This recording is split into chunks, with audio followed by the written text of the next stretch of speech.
I wanted to start off this morning with a slight correction on something that was mentioned regarding the Sabbaths. And I remember let me turn this on.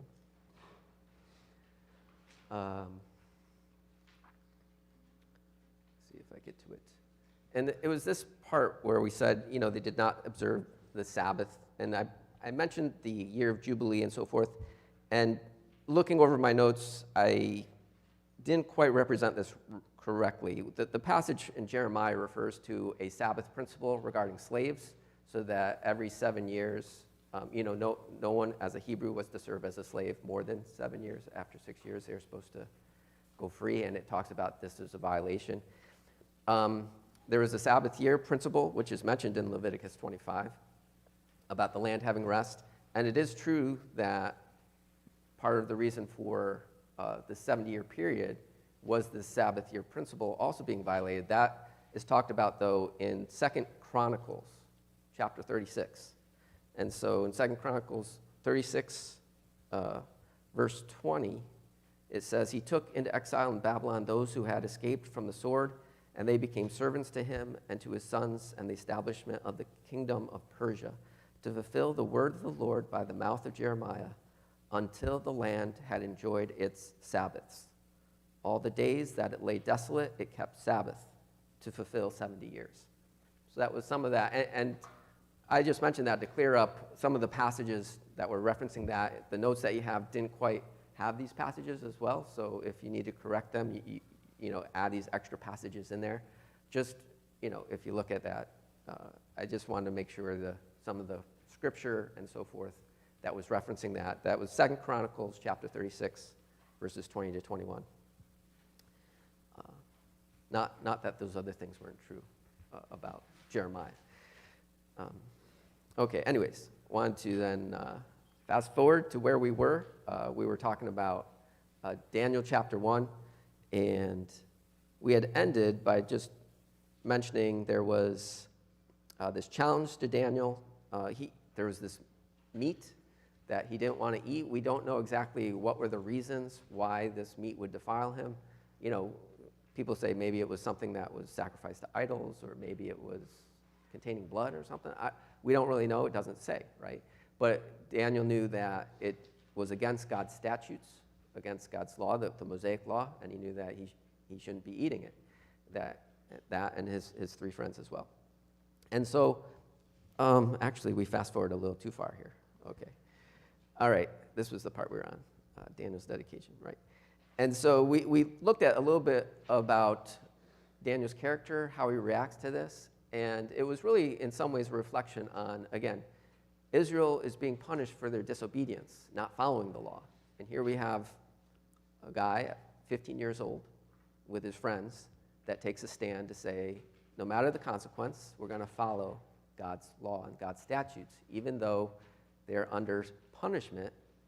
Their nation and them, as a result, being exiled, are under punishment for not having followed it.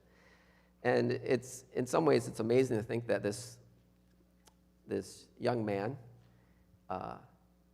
is taking a stand that is going to not be just a witness to the others he is with and to the Babylonians, but he also becomes a witness to the nation itself. Ezekiel mentions Daniel a few times, and as we had mentioned before, when you look at timelines and so forth, Ezekiel is about the same age as Daniel. And later on, Ezekiel will mention both about Daniel's righteousness and Daniel's wisdom. So, what Daniel does and what his friends do, of course, we have it in the Bible, of course, but it also becomes known to the nation as is evident to Ezekiel. Okay, the next section, I think, as we look at Daniel chapter 1, I think really deals with God's blessing, because Daniel takes a stand. There's this test in which he says, after this period, see if we are not,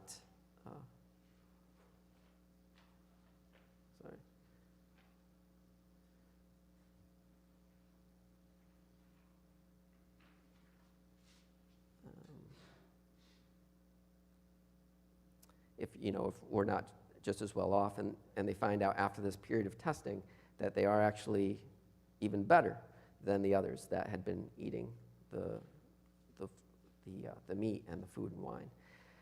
And so starting in verse 17, we then read about God's blessing that he gives. And it says, "As for these 4 youths, God gave them learning and skill in all literature and wisdom. And Daniel had understanding in all visions and dreams.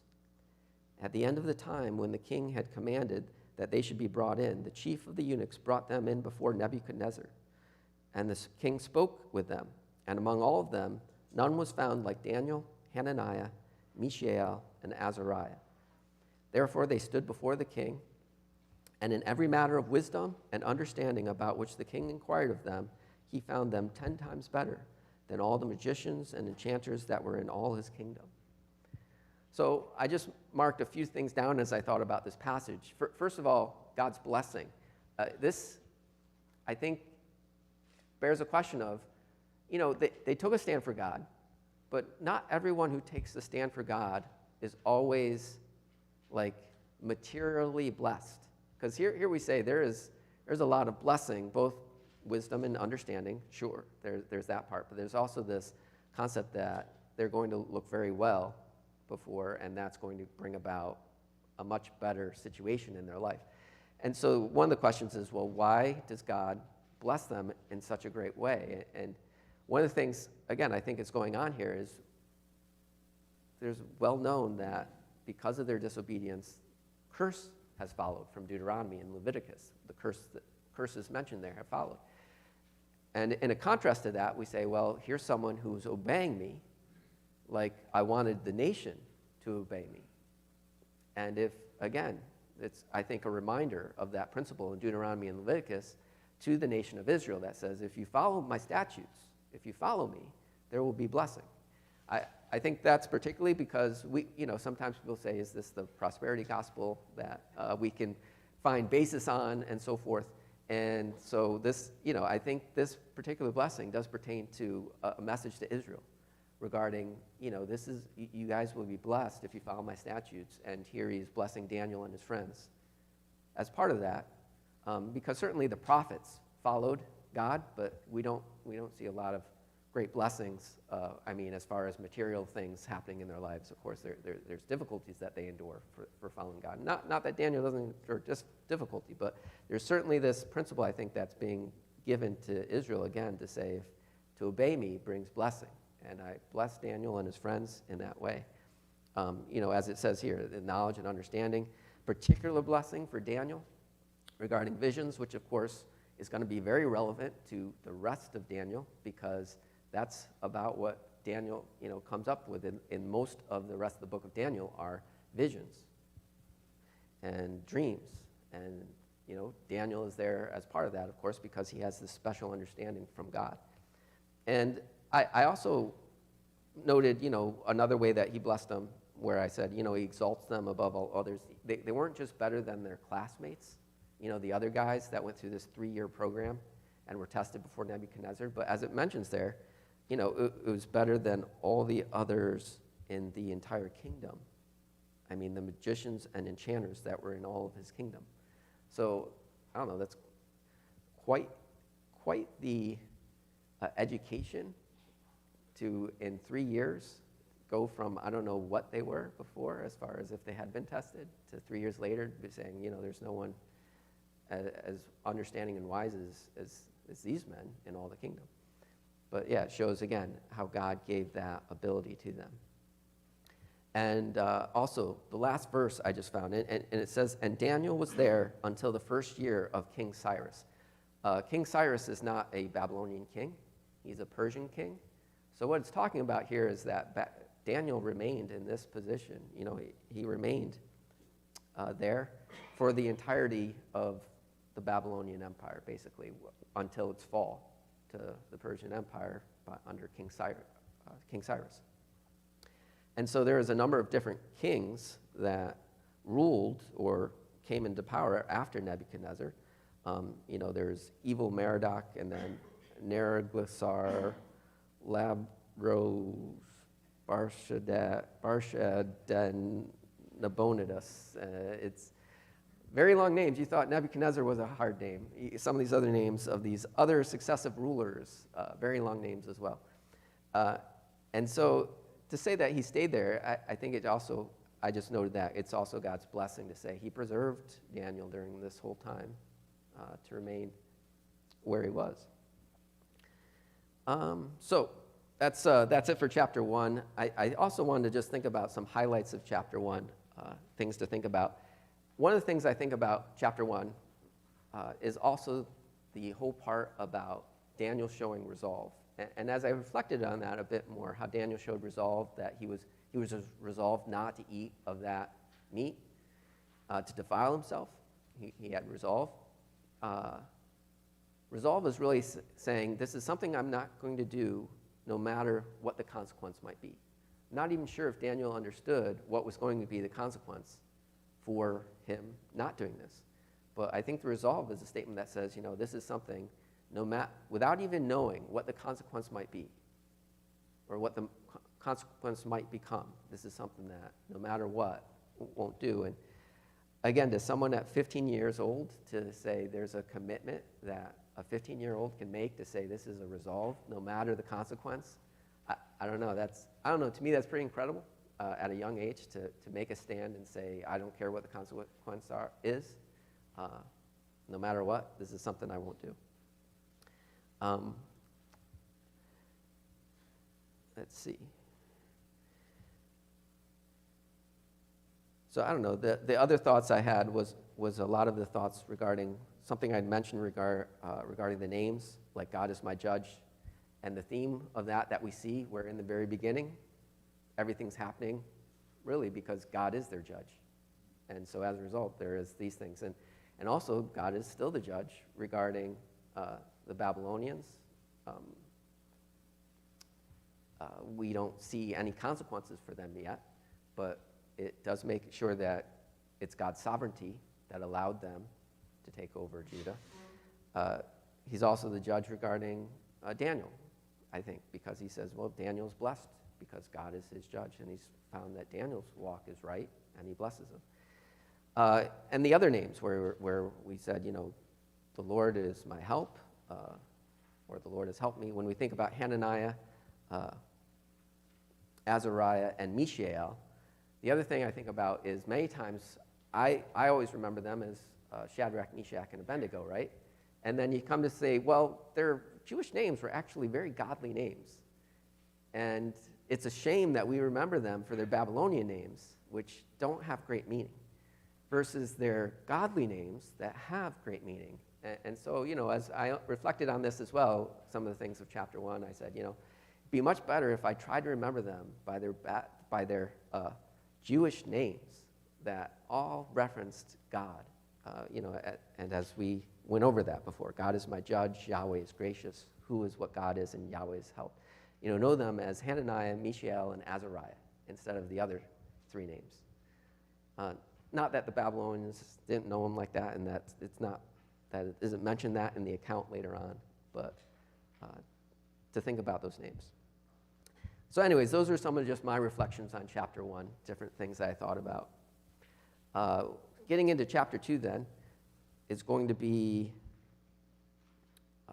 a part where we see, as we mentioned, dealing with Daniel and visions and some of the things that happen that put Daniel in position to deal with these things. And it says, starting in verse 1, it says, in the 2nd year of the reign of King Nebuchadnezzar, Nebuchadnezzar had dreams.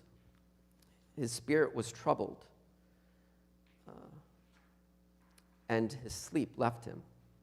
Then the king commanded that the magicians, the enchanters, the sorcerers, and the Chaldeans be summoned to tell the king his dreams.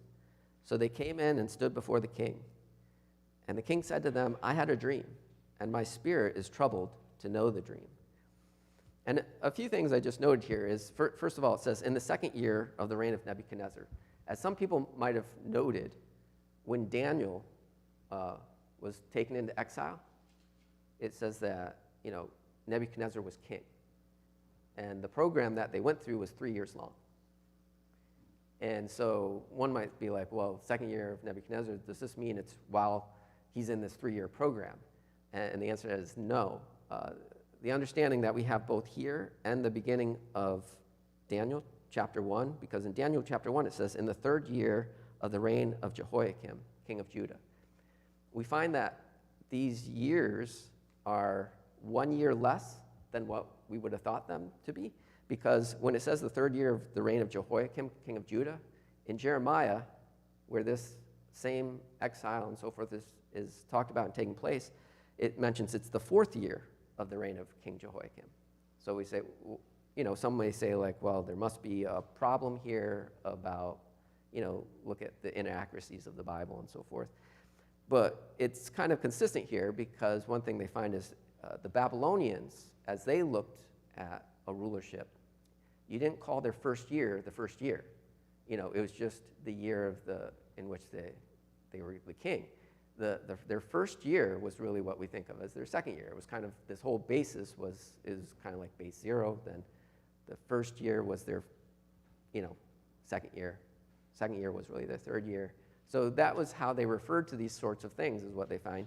And that's also why, in chapter 1, it says the 3rd year of King Jehoiakim, when it was really, as the Israelites viewed it, the 4th year. But the Babylonians viewed it would be his 3rd. And here it's the same true with Nebuchadnezzar, where it says this is his 2nd year.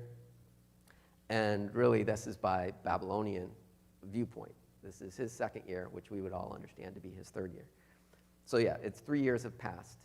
All the events of chapter 1 have completed at this point. The second thing I noted is that we have something a little strange, and that there's this dream, and we all know, and it's very evident to Nebuchadnezzar that this dream is not a normal dream, and we know he's given by God.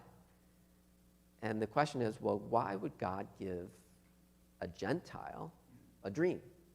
Like, his people are Israel. If God had a message for them, why wouldn't he give it to one of his people and convey that through his people? So it's one of these interesting things, because people say, does this show further God's rejection? Or why would it be so important that God gives a message to them instead of his people as the message? There's questions like that, and it's something interesting to think about. It's also that part where we realize in chapter 2, we start to see the text change to Aramaic. As was mentioned in the outline, there is chapters 2 through 7 are in Aramaic, where the rest is in Hebrew. And this is also why people, when they look at these chapters 2 through 7, this is something that wasn't just for Israel, but this was really also for the Gentiles. This is really a message for not just the Babylonians, but for the rest of the world as well, to understand this message from God. And God gives a dream to who is the most powerful king, Nebuchadnezzar. But it's interesting to think about that God suddenly says he's going to give a dream to someone who's not a Jew. And some of the things about the dream is, I don't know if every dream he looked for guidance to say, what does this dream mean? But there's definitely something about this dream that it wasn't just a nightmare. Like, I remember nightmares as a kid, waking up. One of the time I had a nightmare, I woke up, I ran and told my parents, and I found out I couldn't talk, and then I found out they had to take me to the hospital, so that it was actually good that I went and ran and tried to tell them about my nightmare, because actually it was a serious problem. And it was one of those things where I almost died. So it was a good thing to be like scared of a nightmare and then try to tell someone about it and then realize that you can't breathe. But anyways, you realize Nebuchadnezzar, he has a dream. He's not a kid. He has a nightmare, but it's really a dream. But it so impresses on him. Something is terrifying, and it's so real that there seems to be some conveyance to him that this is not just a dream. There is something being told to him, and he needs to understand this. Because I think that from what follows, he definitely wants to understand the dream at all costs. He's like, this is so important. And as it says, he stayed up the rest of the night. The only other time I can think of someone staying up the rest of the night was like Samuel, when God appeared to Samuel and told him that he had to tell Eli some very bad news about what was going to happen because of Eli's sons and so forth. And it mentions that Samuel stayed up the rest of the night that's kind of like worried and fear about, how is he going to tell Eli these things? And you see the same sort of thing here, something that makes us understand that the dream is definitely not normal, and to keep someone up the rest of the night, really some sort of impact that we don't fully understand. Certainly no nightmare I had would have kept me up the rest of the night like this. So anyways, we see them, he assembles everyone, and we read then in verse 4. And the king said, verse 4. Then the Chaldeans said to the king in Aramaic, "O king, live forever. Tell your servants the dream, and we will show the interpretation." The king answered and said to the Chaldeans, "The word from me is firm. If you do not make known to me the dream and its interpretation, you shall be torn limb from limb, and your houses shall be laid in ruins. But if you show the dream and its interpretation, you shall receive from me gifts and rewards and great honor. Therefore, show me the dream and its interpretation." So what we have here is pretty strange, right? I mean, again, this whole thing, they seem to ask the king pretty nicely, like, "O king, live forever, just share with us the dream that we may make it known to you." And his response seems kind of radical when you look at it, right? You're like, wow, that's kind of harsh. He's like, "Well, I'm not going to tell you the dream, but you got to tell me the dream and the interpretation. And if you don't, we're going to tear you to pieces." Like, that's like, what? What just happened here?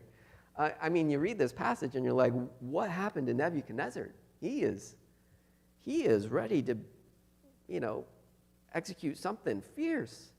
And again, it kind of gets to that point of, what was this dream exactly he had? And there's different thoughts that people have about why Nebuchadnezzar responded in such a way. Like one of the thoughts is that, well, maybe Nebuchadnezzar didn't really understand or remember all of the dream. And so when they were asking him what the dream, he was just upset at not having to remember, and it kind of made him furious that, like, "I know you're asking for the dream, but I can't tell you, but I don't want to tell you that. So I'm just going to be like, you guys are the wise man. You tell me the dream. You tell me the interpretation. This is why I have you here.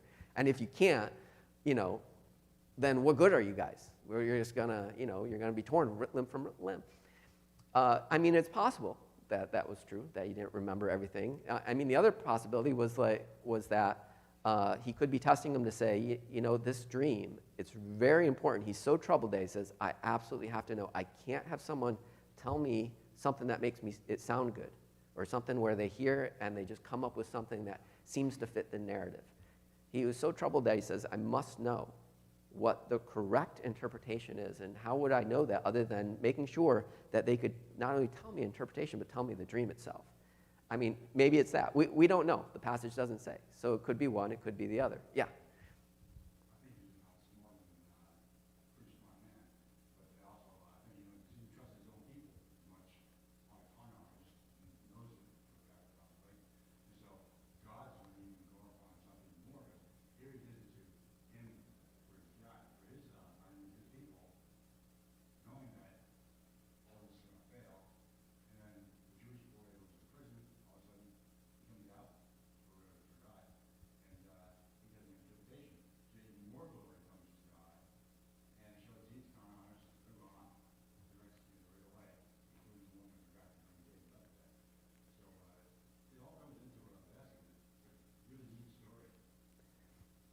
Yeah, the comment had to do with, first of all, remembering King Nebuchadnezzar's very smart, very wise. It's probably likely he understood that these guys were just normally telling him what he wanted to hear and so forth. So yeah, that's why I say, I kind of go towards the part about it's probably a test from Nebuchadnezzar, but, it might have just been something where he was, we also know he's very proud, as we come to find out later in Daniel. But regardless, we see this radical reaction, which creates this, of course, this great dilemma.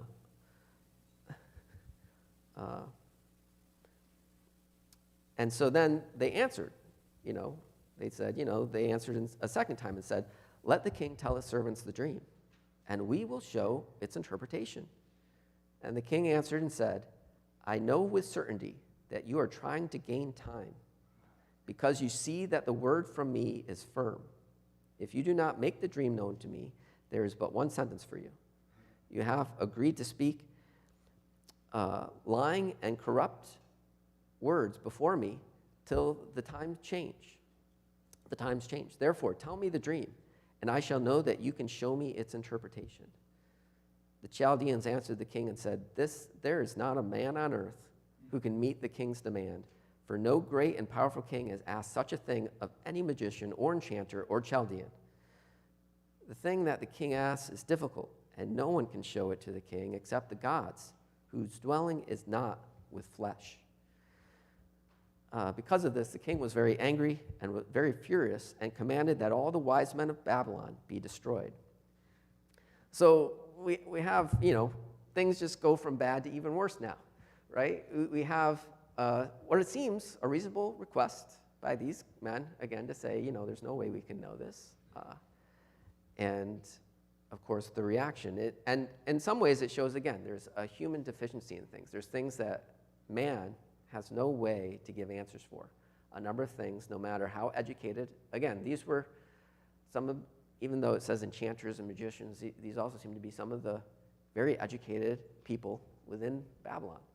There's nothing that they could do through human means to gain the insight to certain questions, and certainly for this question. So, that's one of the things I think is coming across, is just the human deficiency to answer all questions. You can't answer all. There's certain questions, many of them being the most important questions, particularly for this. When Nebuchadnezzar comes to the most important question that he has, nothing that man can provide those answers to him. And I think there's sort of a message in there regarding that. Also, it's just a note that, all this fear, anger, frustration, none of these things lead to anything good, right?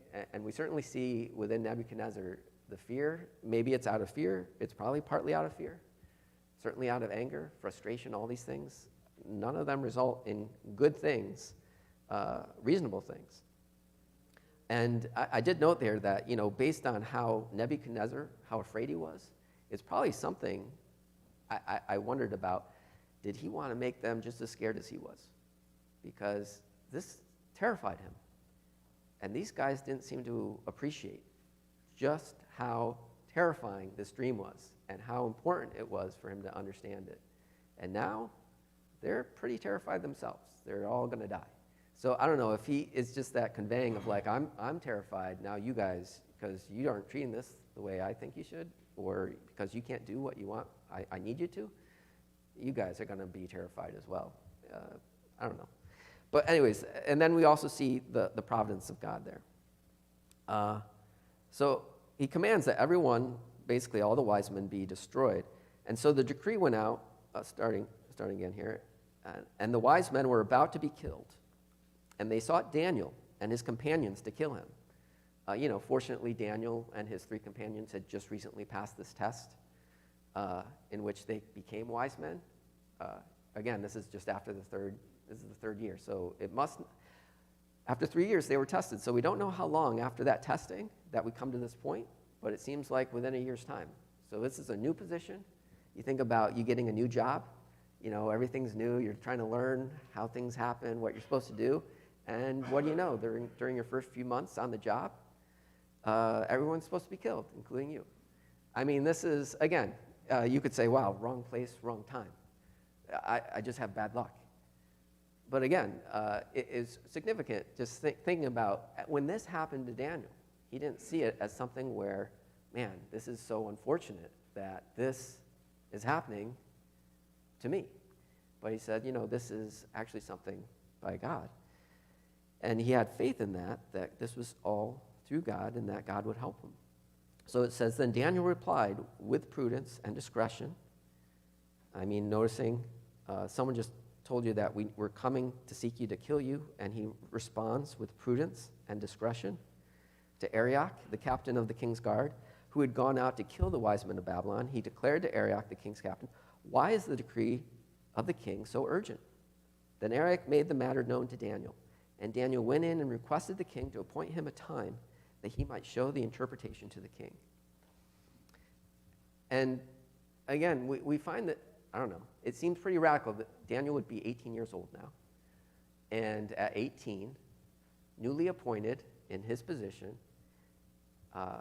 he's able to speak in a calm manner, collected manner, to someone taking him to kill him, and then go to the king and ask for this thing that, again, the wise men, the enchanters, magicians, they had already asked Nebuchadnezzar for more time.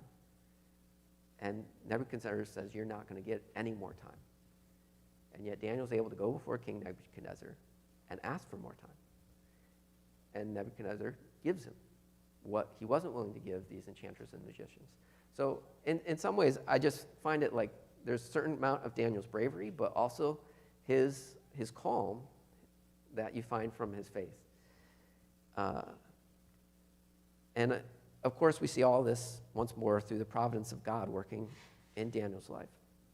So anyway, we then come to a number of things that I note about Daniel. And as we see how Daniel now handles this situation, I think we get to see a number of characteristics about Daniel that say, this is the type of person, these are the type of people I want Israel to be. This is the type of person I want those who follow me to be. So a number of these characteristics I jotted down here because we see it. First of all, in verse 17, it says, Then Daniel went out to his house and made the matter known to Hananiah, Mishael, and Azariah, his companions. And I just said, he's a man of community. He didn't just say, I have this problem, I'm going to pray to God, but he included godly friends to help, pray for him, to share this problem with. Then, in verse 18, it says, Then he told them to seek mercy from the God of heaven concerning this mystery, so that Daniel and his companions might not be destroyed with the rest of the wise men of Babylon. So, as I know there, man of prayer, it had already been said in chapter 1 that God had given Daniel understanding to visions and dreams. Of course, in this case, Daniel wasn't told the dream either. So he still has that problem of what is the dream, and only God can reveal it. And if God doesn't reveal it by the morning, there's a big problem, right? And so, I don't know, just that trust that he says, I have no idea what the dream is, but somehow between now and tomorrow morning, or tomorrow when I go before the king, God's going to show it to me. The kind of faith like that, to say that if I pray, God's going to answer. He's going to provide this. Really speaks to not just that he wanted to pray, but he believed that prayer would result in something. Then after that, it says, Then the mystery was revealed to Daniel in a vision of the night. Then Daniel blessed the God of heaven. And Daniel answered and said, Blessed be the name of God forever and ever, to whom belongs wisdom and might. He changes times and seasons. He removes kings and sets up kings. He gives wisdom to the wise and knowledge to those who have understanding. He reveals deep and hidden things. He knows what is in the darkness, and the light dwells with him.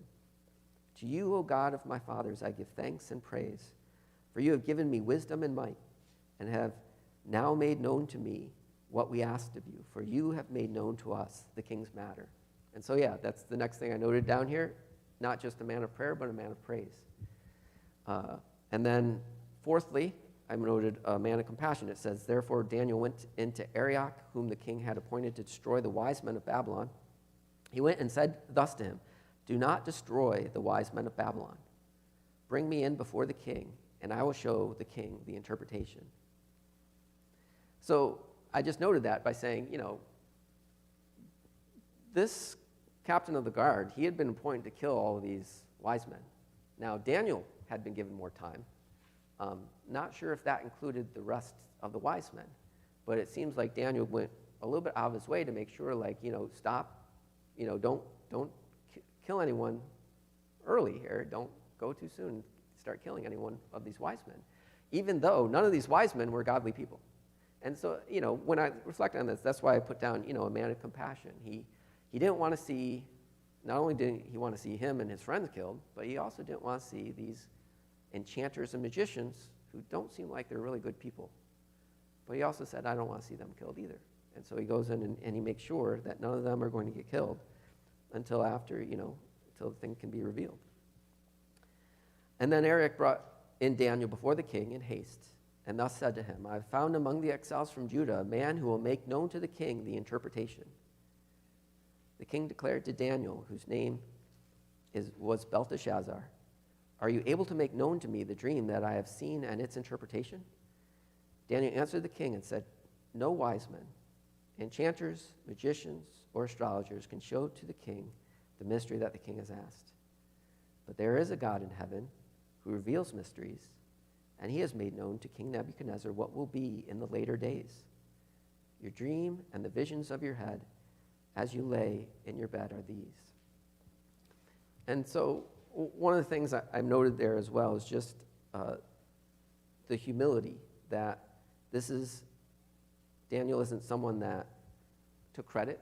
I mean, the captain, as he introduced him, said, this is a guy, he knows visions and dreams, he can do this thing for him. And Daniel made clear that he says, no, the abilities, the knowledge, the understanding, the wisdom, everything that he has, he makes clear that this is something God has given me.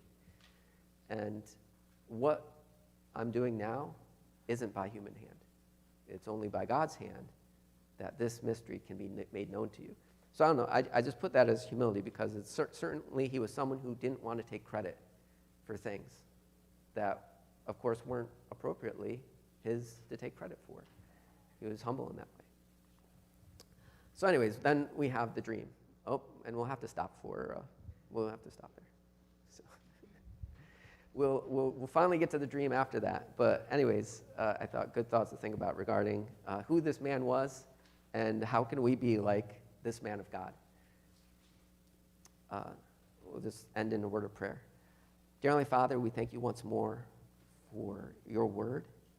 We pray that you might help us to be students of it, to love your word, to spend time in it. We also pray for each of these things that you might help us to be people of prayer, people of praise, and people of compassion, that you would help us to be a witness to those around us, and also that you would once more help this nation to turn towards you. Help this world to see that you are the God who directs all things and is sovereign and has mercy on those that would turn to him. Ask all these things in Jesus' name. Amen.